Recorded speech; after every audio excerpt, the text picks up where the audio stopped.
So I've studied the brain-gut interaction throughout my career.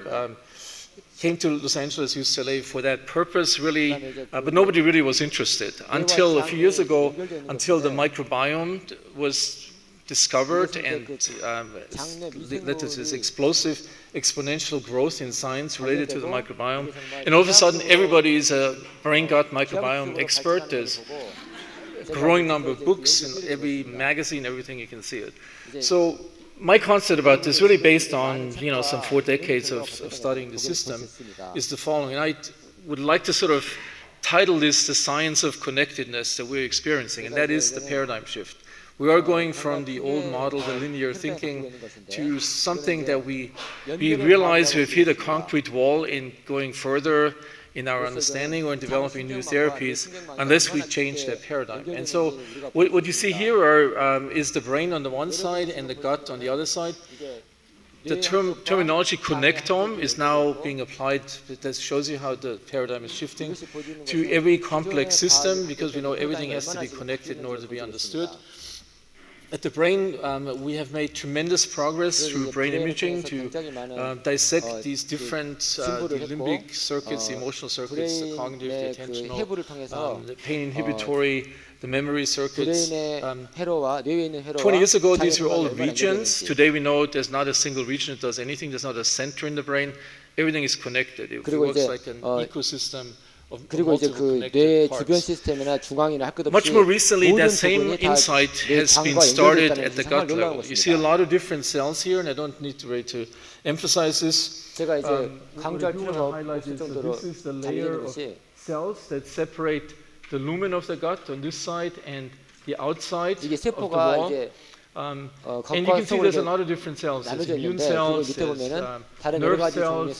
The gut has like 100 million nerve cells, neurons in it. It has its own nervous system. 이렇게 뉴런과 장내 세포들이 있습니다. And there's also these 100 trillion microbes. So this is the newcomer to this.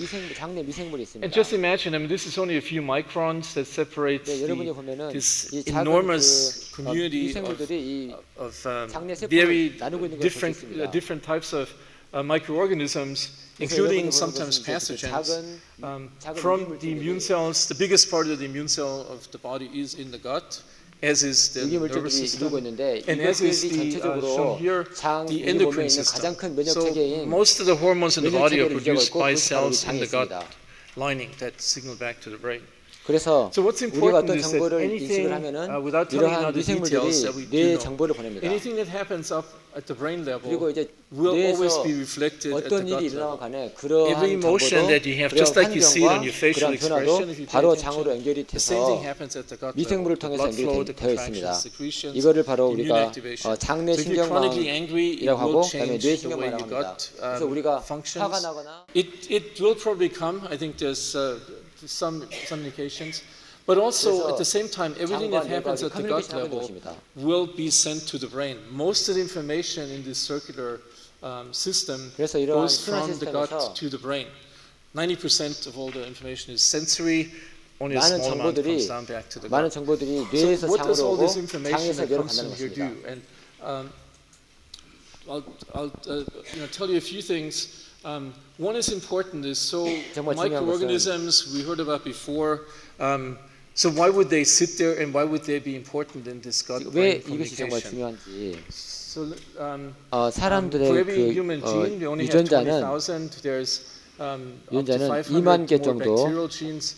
So between 7 and 10 million genes. That means they can produce a vast amount of things. Only a very small portion of which we understand currently what they do. So a signaling system evolved over billions of years, enormous capacity. Many of them have been shown to be able to communicate to the brain. So, and they've adapted, so if we do something bad to them, it will hurt us as well. Some of the things are dietary, avoid animal fat, sugar, processed foods, antibiotics, and then take advantage of the healing power of plants.